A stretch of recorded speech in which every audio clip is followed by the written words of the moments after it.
Hello, everyone in the Secrets of Sleep Baby and Toddler Sleep Help Group. My name is Courtney. I am your host. I am a pediatric sleep consultant. I help families get a great night's sleep so they can enjoy the time they have with their little ones. Today, I wanted to talk about how to know exactly what it will take to get your little one to sleep through the night, okay? So this is kind of like our, how do we know which thing we need to be doing? Because I think this is such a huge one. I hear so many people say to me, this is what my little one's schedule looks like, okay? We have a really great bedtime routine. Why is my baby waking up so much in the night? And this is where I'm like, oh, that's so interesting. Why would we assume that our routine has to do with babies waking up in the night? Or why would we assume that our bedtime schedule, or a nap schedule and our daytime schedule interferes with night wake ups? To me, those are totally two different topics, two different issues. They're not relevant to one another.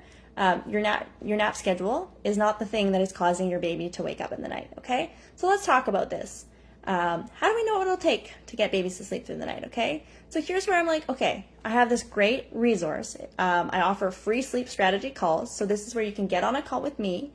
We can chit chat for 15 minutes and I can pinpoint the culprit or the thing that is causing your little one's sleep issue, okay?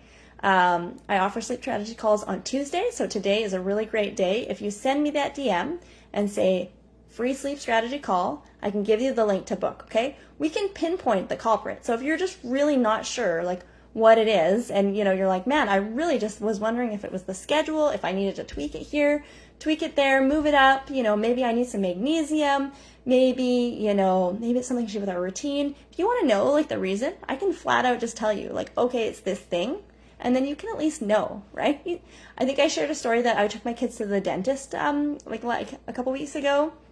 And that it was so helpful because we were brushing, we were doing all the things. I would count for 2 minutes to get my kids to brush, and then the dentist, asked a bunch of questions, and he's like, do you brush? Do you feed your kids this? Do you feed your kids that? I'm like, no, we are so solid. I'm so strict. And then he was like, well, do you use fluoride toothpaste? And I was like, oh no, we're buying the Au Naturel stuff.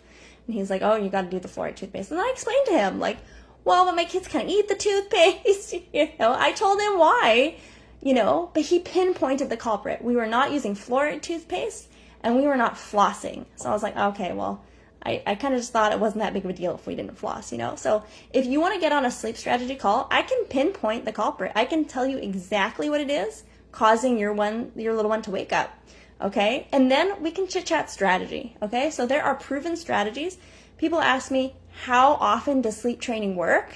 And this is where I'm like, every time, right? So it's like, how often does it work? If we start an actual, sleep training process, so I use gentle methods. I could call it a self-settling method because sleep training often has a very negative, connotation. It is, people assume crying is involved, okay? How often does having, a self-settling method in place work? Every time? Right? So if we have a baby that has biological reasons for wake up, for example, I had a family that I work with and their 1-year-old, literally did not eat during the day. Okay. And this little one only ate at home when breastfeeding with mom.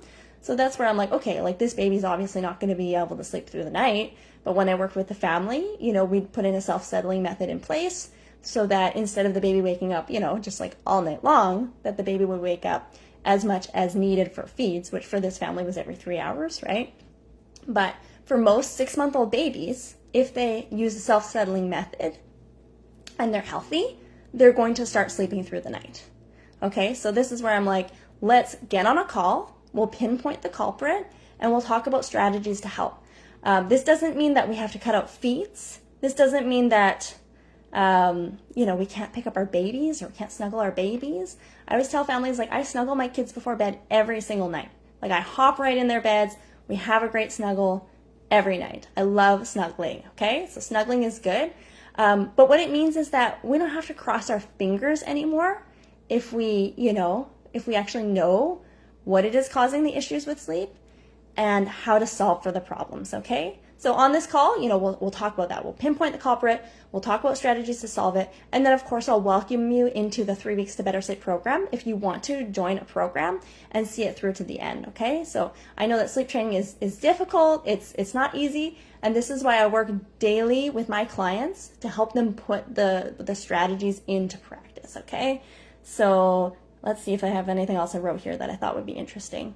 I think also like envisioning what it's like to get a really great night of sleep is helpful too, because this is one thing I do with my clients, because we actually need to think about what it would mean for us to have a great night of sleep, for us to put the hard work in, no more short-term strategy thinking, more like long-term future thinking, okay? The hard work in to get our babies to learn habits that help them connect sleep cycles so that they can sleep through the night, so that we all can just like enjoy our lives a little bit, right? So, your baby could be sleeping 2-hour naps. This is what I help families do. We work together, we use self-settling strategies, we work with nap schedules, and babies then learn how to, lengthen naps. They do it naturally if we have the correct things in place for our circadian rhythm. You could have a baby that sleeps through the night and like everyone can just feel like refreshed in the morning. If you hate co-sleeping, you actually don't have to co-sleep. This is where I'm like, if you love co-sleeping and you want to co-sleep, that's so great. And you can continue co-sleeping. You can have a great co-sleeping family with a baby that sleeps through the night. Like there's totally no reason why you have to stop. But also if you hate it and you're doing it because you're just like, I just don't know how else I could go about it, you don't have to do that anymore as well. You can stop co-sleeping if you would like to. You could just have like a family sleep situation that you love, and it's not like a stressor when you go to like talk to other moms. They could be the ones being like, oh my gosh, I'm so tired, and you could be like, oh, I joined the 3 Weeks to Better Sleep program, and I'm actually really happy with our sleep. Like we're all getting really great sleep now. Like it's so wonderful. You could have time to yourself at like 8:00 at night. You could have date night every night.